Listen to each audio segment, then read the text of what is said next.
Hello and welcome to this Way to Fire YouTube video. Today it's me, Andy, and I have finally got my grubby mitts on Deadzone 3rd edition, the core set, or the two-player starter set I should say. It's finally arrived. How excited am I? Mantic have kindly sent me this game, so full and open honesty. Yes, this has been sent to me for the purposes of doing some promotional work for them, unpaid, but promotional work. But I will fully acknowledge that I have been significantly involved in the development of this game, and therefore please do take what I say in that context. I am clearly going to be positive about a game that I've been involved with. So, you know, make your own impressions, but I will hopefully still give you a good review and unboxing of this game. So, great. So, first things first. So, 2nd edition Deadzone was about 5 years old now. Much larger box, actually. Well, much deeper box, but not necessarily larger box. I would say that the layout has changed a little bit just from the look here. So, we've got a new header. Deadzone is written slightly different.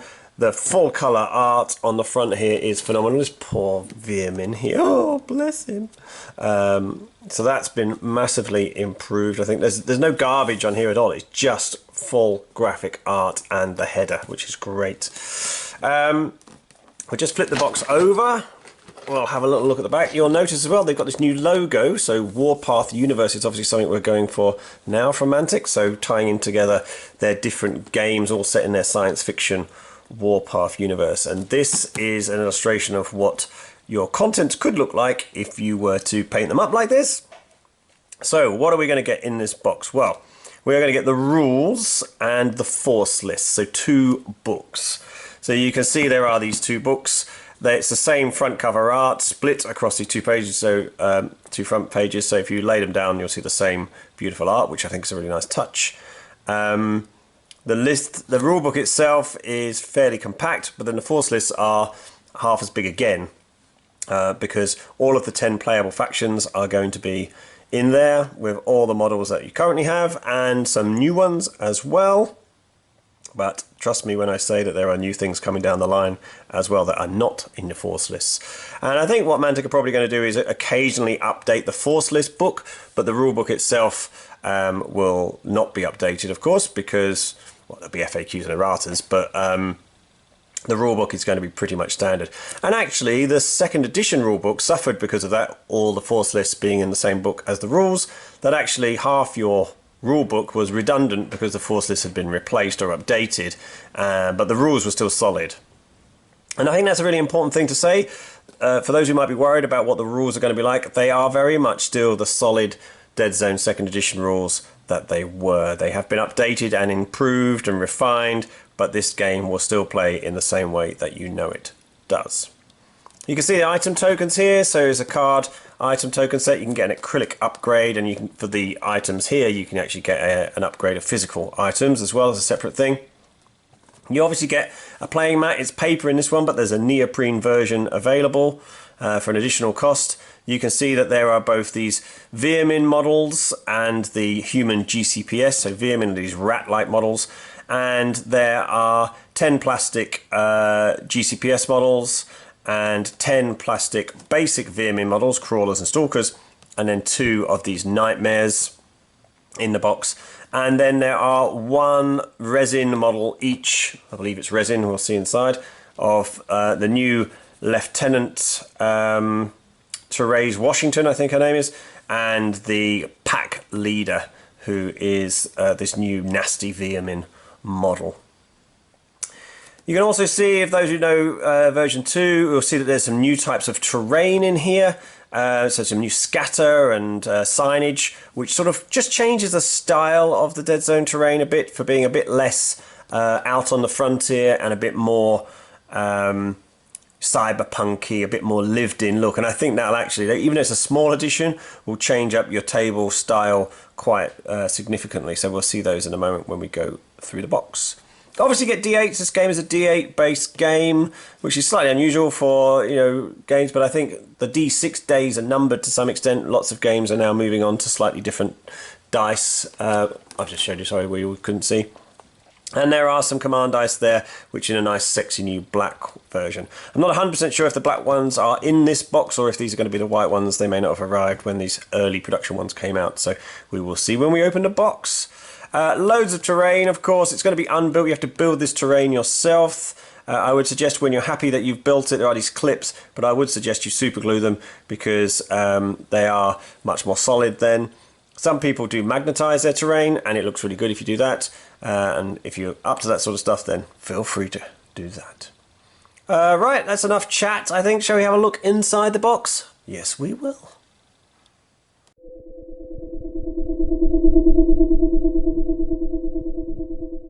So in a new style, it's a top opening box here. You can see we still got the Mantic points, which they use for their sort of online things where you can get rare stuff. And then if we slide it out, if I can slide it out, that is. There we go. So we take away the sort of sleeve, and then inside we have a plain cardboard box. So not very visually attractive, but it's fine, because to be honest, you can't play Deadzone keeping things in the box because you have to build your terrain. So here we have bases, so you know, enough bases for the two types. That's 20 bases, so the two types of troops you've got. Nice white D8s, nice crisp white ones. Yes, so it is the white command dice. So these are the old style ones. They haven't changed. If you have command dice already, they're exactly the same. So these are D6s. Each face has something different on them, and these are really important for how the game works. They really change up how you play. There's fight actions, shoot actions, move actions, extra activations to activate another model to break the sequence. That's this one. Extra dice, which you can use to boost your attacks. And then there is a splat, which is actually a command special. It's called a splat because it's Mantic Splat, like their logo. And that has a special function depending on who your leader is. So it changes quite a lot even within the same faction. So lots and lots of terrain. I think something like 12 bags of terrain. So these ones are barricades. You can see vents here in these ones, but there's loads of ones, some battle damage ones, a nice mixture, some industrial ones. There's a big sort of, I don't know, electrical generator stuck on that one. Also some more industrial ones, sort of like this corrugated steel. Some more generic sort of city type ones. Loads. So I'm just going to go through those really. There's some scatter thrown in amongst that, including support struts, ladders, barricades, also lighting. This is actually a lamp. So you have a separate bit that goes on there. Some rubble and some more broken up terrain, so you can give a real different feel to different parts of your terrain. These are the connectors, so you need loads of them. You'll need all of that. It's in there for sure. This is the new terrain, so actually we'll have a look at this. I sent some early, so I'll have a little look outside the bag. So some of this new scatter terrain, you can see there's a made-up language alongside. You can't really read it, but this looks like a squid or something, so it fits in with that perhaps slightly New Tokyo sort of style that is often used for cyberpunk. Same on both sides. You can see it's got the same clip mechanic here, so it just plugs into your building like that, and it sits out like a signage above. We've got similar signs here, a couple of other signs, this one, and again, so we got burgers, drinks and fish. Another one, again, can't read what that is, it's not a language, but that's quite cool. We've got some air vents. These things are easily found in resin as well, but the fact there's some plastic ones in the set is great. A couple more signs here, again, just to sort of style up your terrain.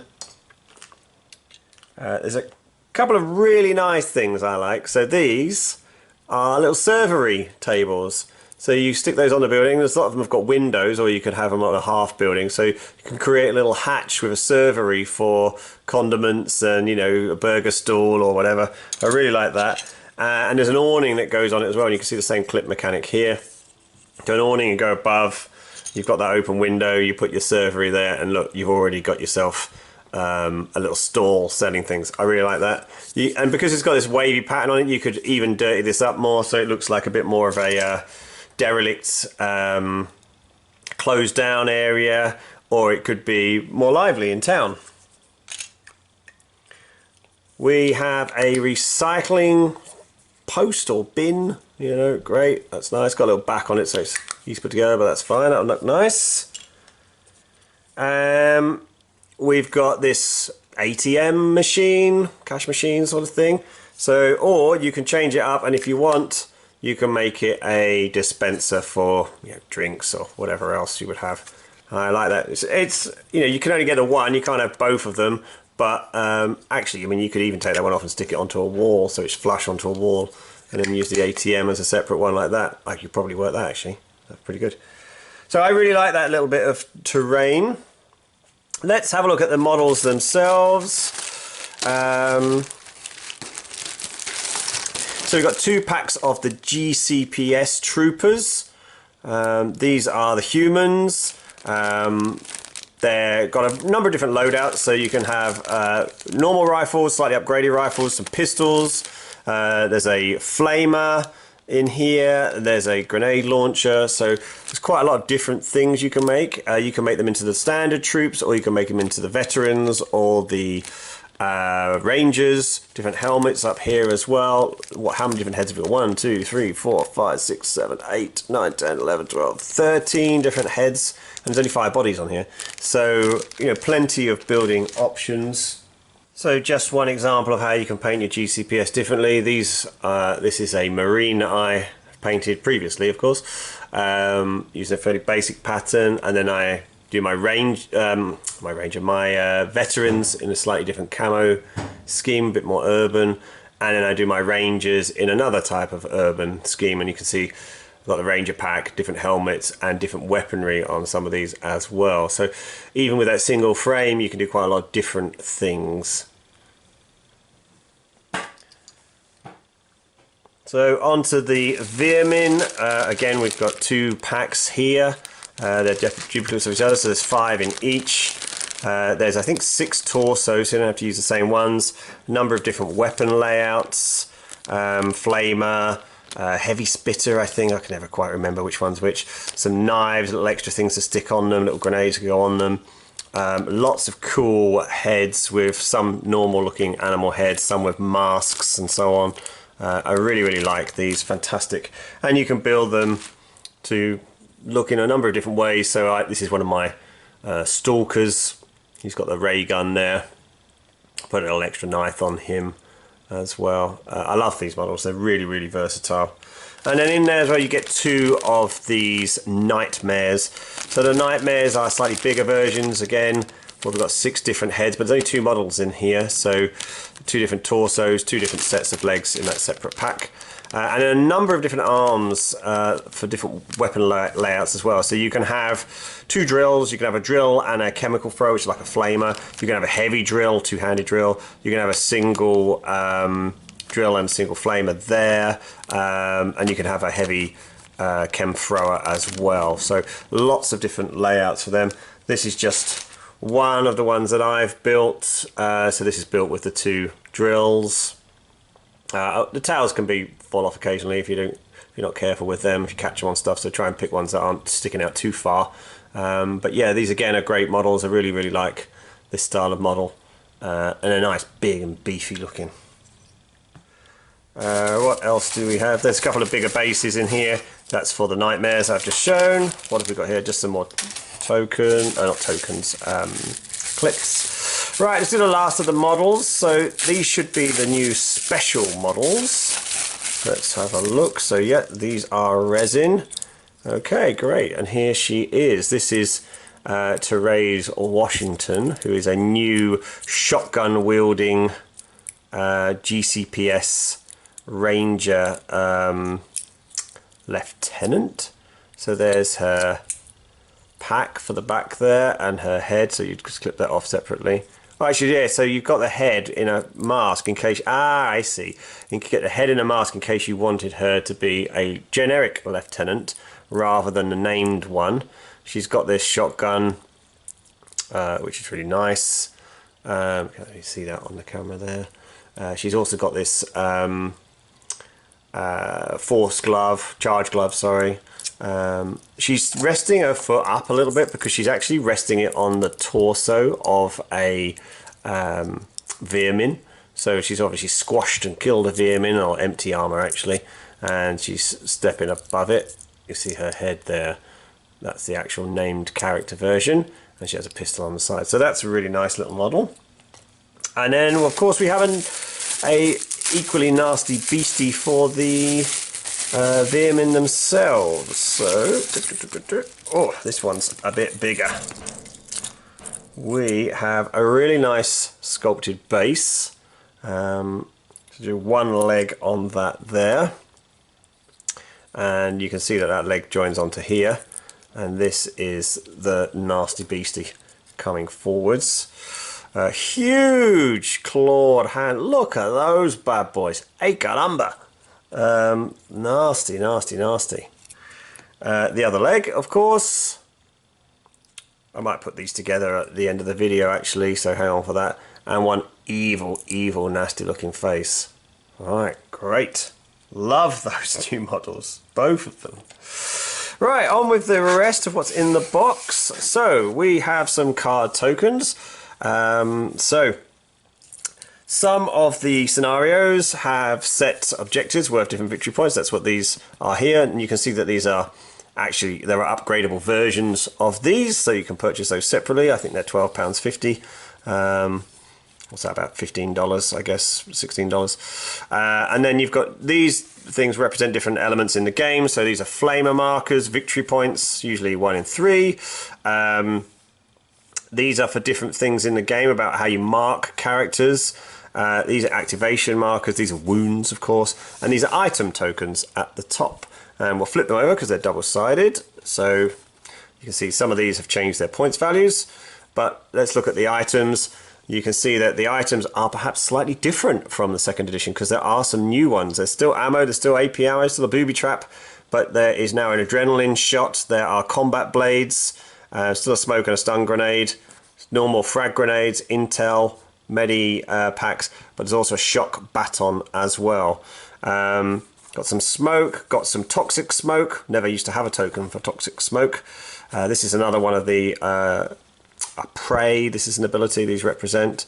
And obviously the wounds, you had just ones on the other side. This side we've got 1s, 2s and 3s. So yeah, really important. You can still use your second edition ones, but they won't be quite right because some of these have changed, of course, and you gain some extra new tokens now as well. Another really good thing in this new edition is the Get Started handout. So this, Mantic have never had these before. Well, I think they had them in Armada actually, and sometimes they're criticised for not having particularly the guides to the weapons and how to build your models. Usually pretty straightforward models, don't really need them, but I think a lot of modern high quality games are using these now, and it shows you how to build your models, okay, different layouts in different colors, also how to build your terrain, or examples of how to build your terrain, and gives you a little bit of an instruction for the demo game or the first game that you also have stuff we'll come on to in a minute to show you how to play it and which models to build and what they might look like when you've built them. So like the examples I showed. In fact, I've shown you exactly these examples, to be honest, randomly. So great. And you can see here, again, showing you how to deploy your models. And we'll look at that because it's all on the play sheet.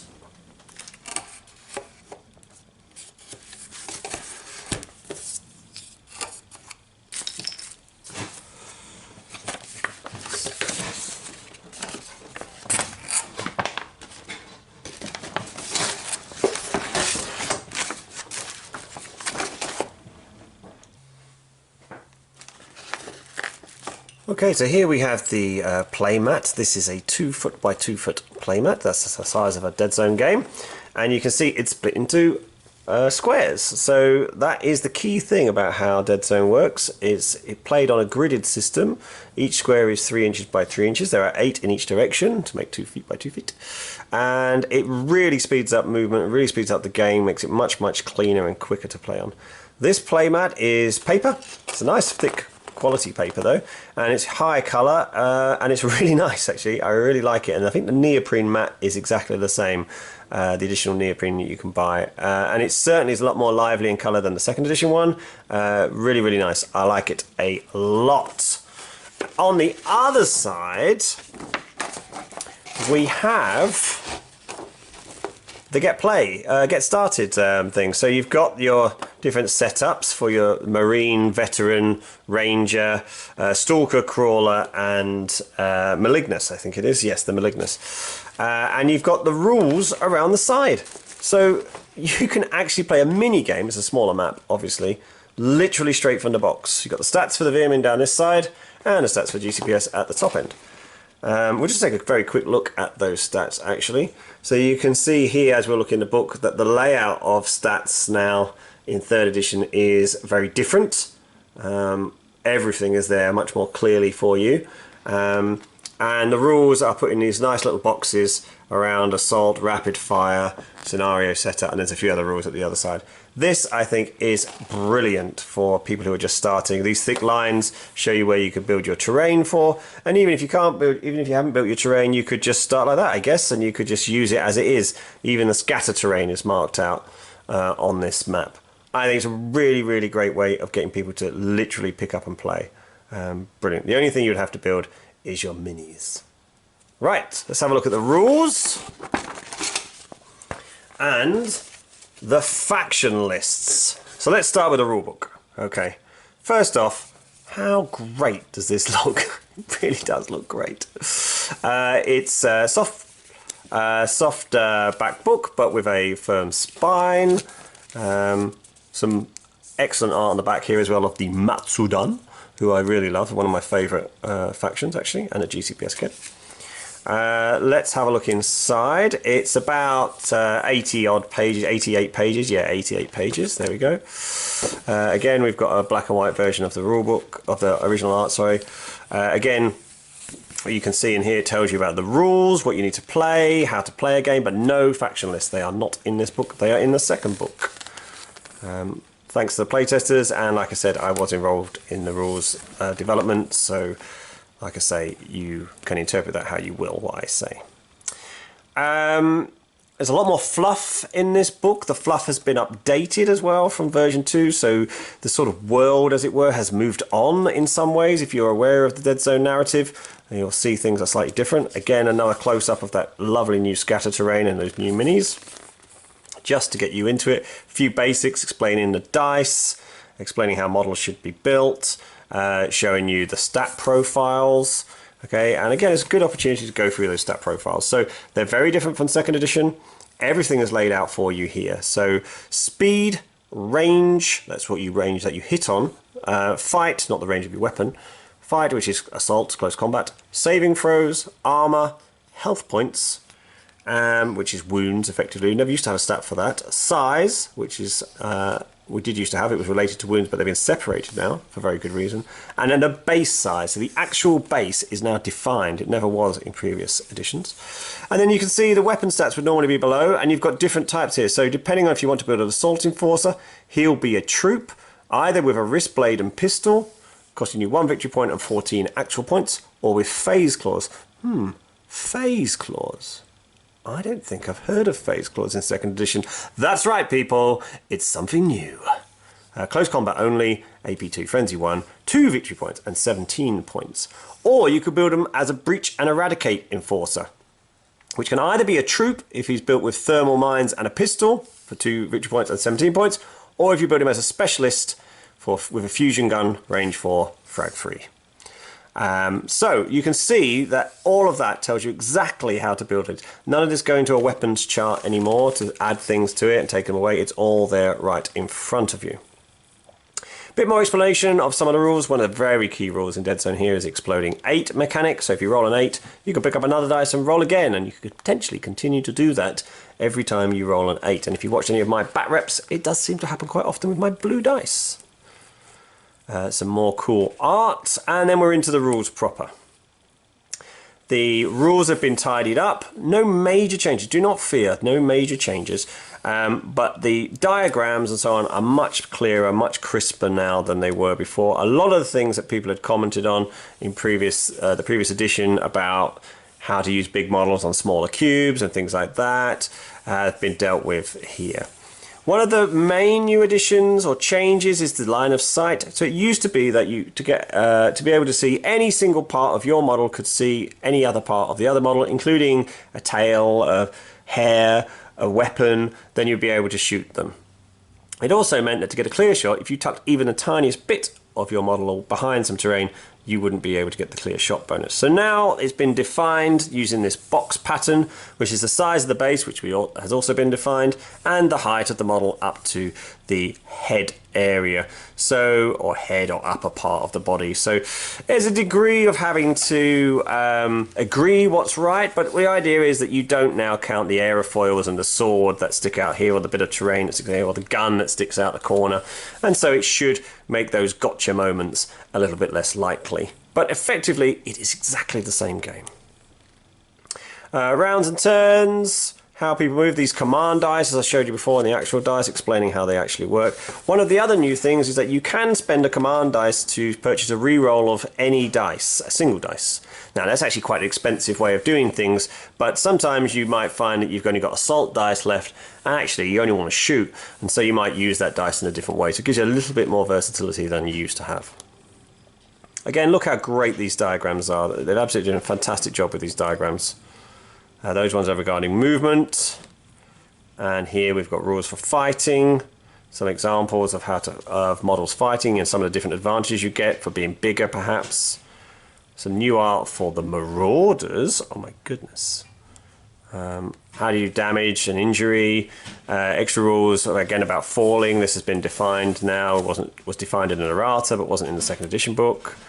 How you move across cubes, these often cause issues as well, these less than full size cubes, so now that's been cleared up in the rules themselves.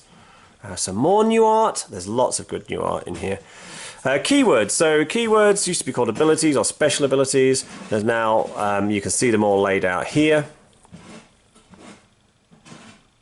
Really nice, lots of new ones. Some of them will have changed, so you might notice that frag has become explosive. Prey used to be triclinic shard, so it's become prey to make it a little bit more generic.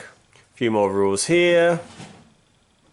Here you'll notice the vehicle rule, which has now been split a little bit, so we've got walkers and bikes as well as normal vehicles have slightly different rules. And items, which I mentioned before, so new types of items, stimulants, shock batons, adrenaline shots, all sorts of different things that have actually been around. If you've been keeping up with the game, you'll notice that they've been around for a while, but they're now part of the actual core game. How to play a game, how to pick your strike team, we'll come on to when we look at the force lists. And you'll see that there are now 16 scenarios. There were 4 in the original Deadzone 2 book. There are now 16. Easy, because obviously 8s go into 16, so you can roll a dice to randomly generate a mission.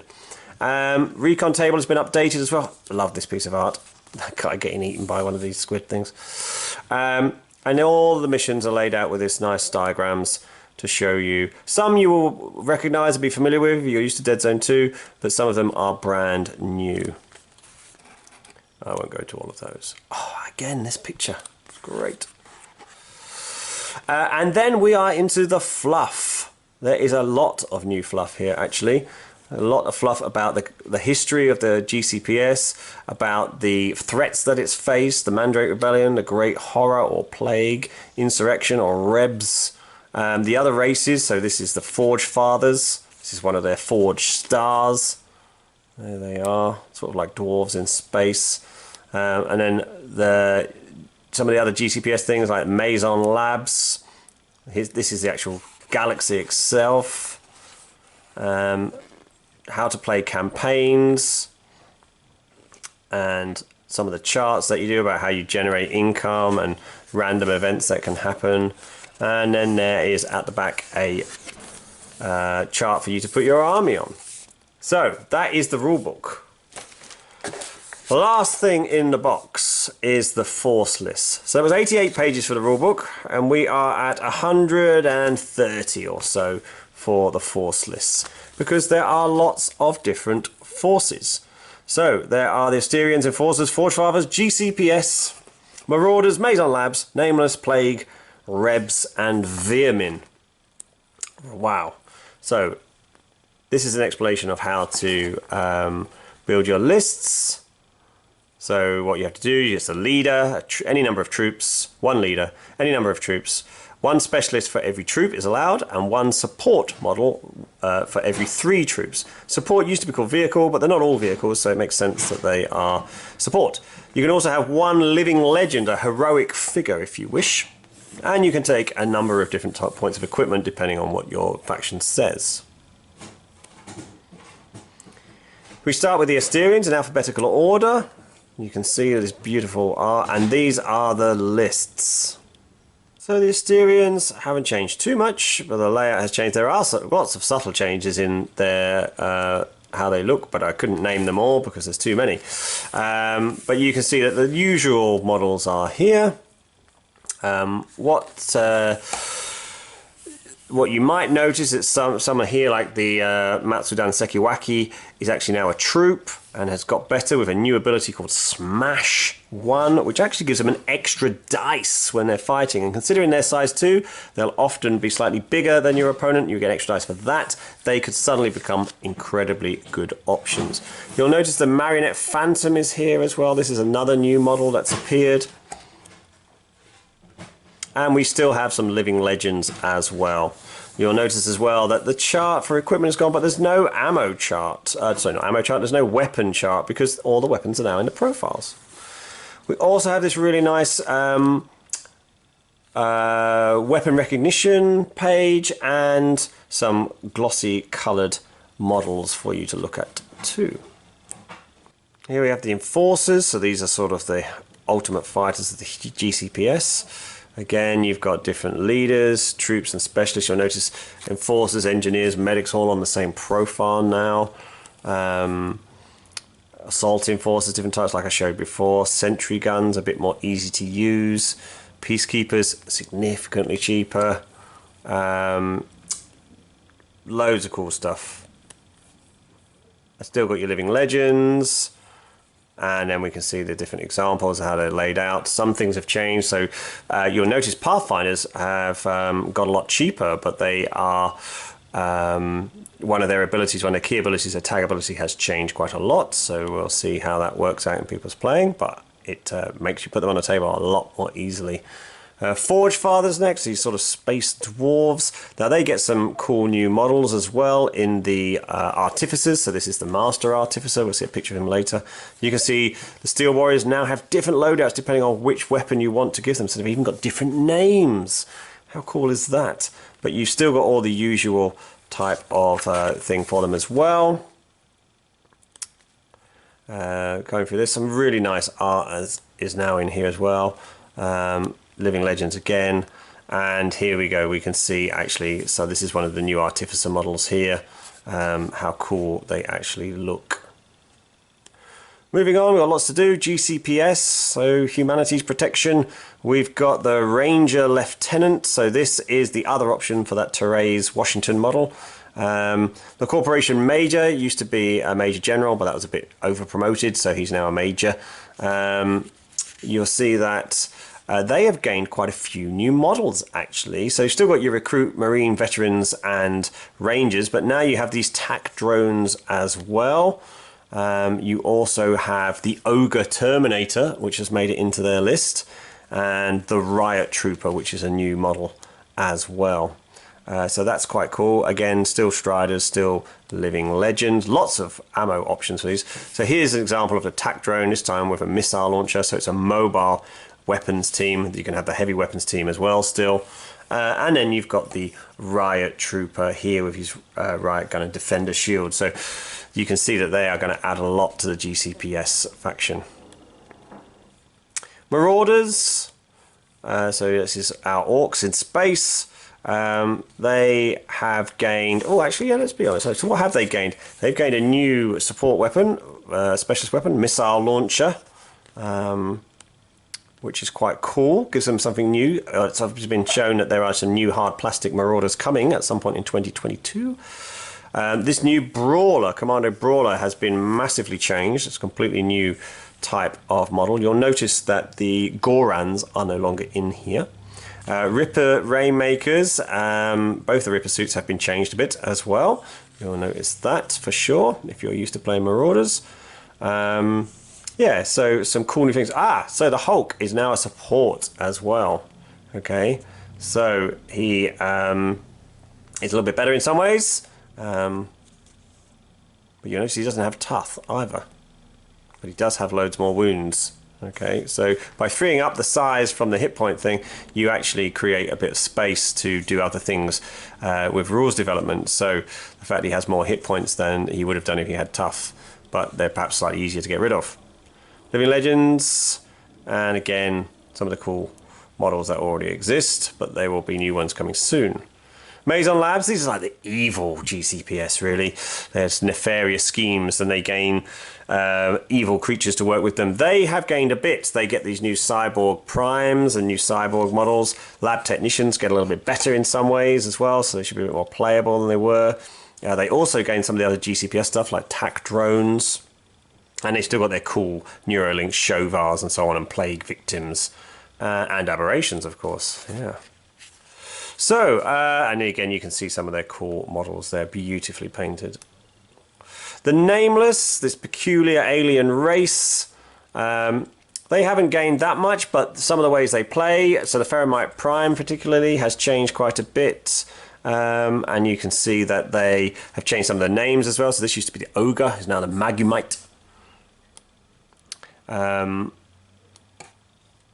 And there's sort of cool creatures that you can get with the Nameless.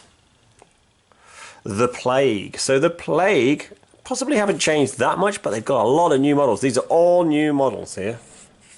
So they get a new model for the Stage 1A Plague Lord, a new model for the 2A Sentient, who wasn't even in the second edition, and they get a new support model in the Corruption. And the Corruption is here.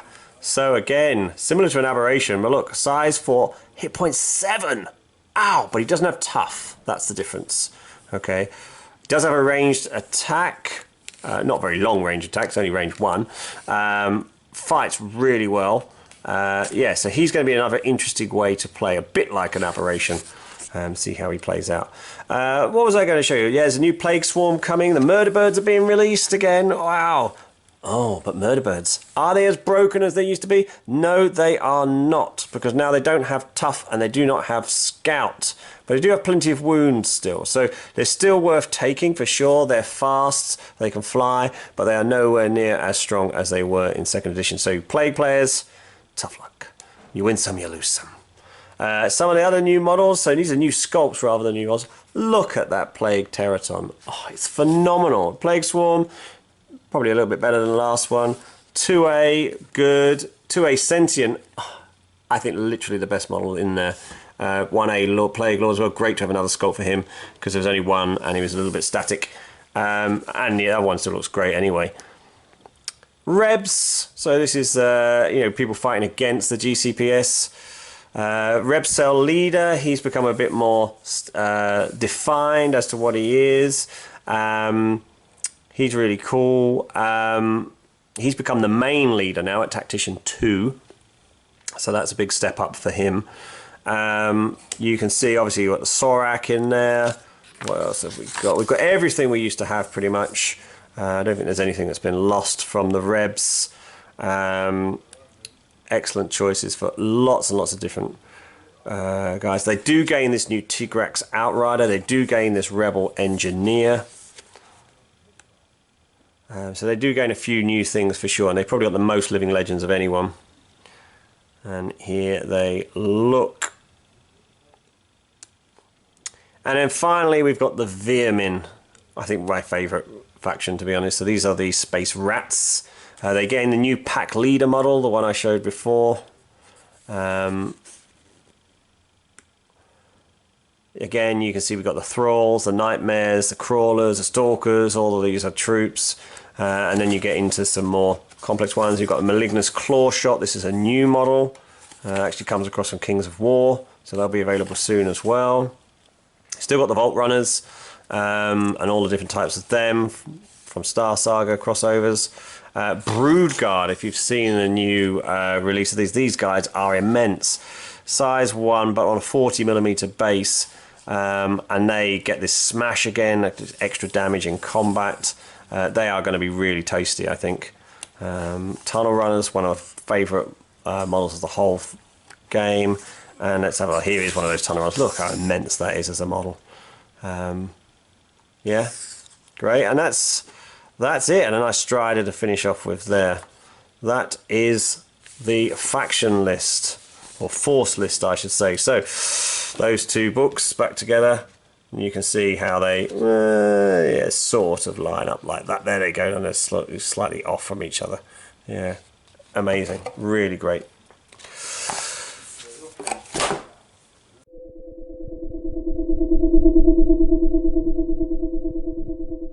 And I couldn't resist building the two new resin leaders. So this is the pack leader, and this is Therese or Washington. This 25mm base, 40mm base, and these resins. These are certainly not simple models to put together. There's a lot of delicate little bits on both of them, so they're not. You need a bit of modelling experience to build them. But so you can see at the back here, she is a ranger. Her power glove, shotgun, pistol on her chest as well.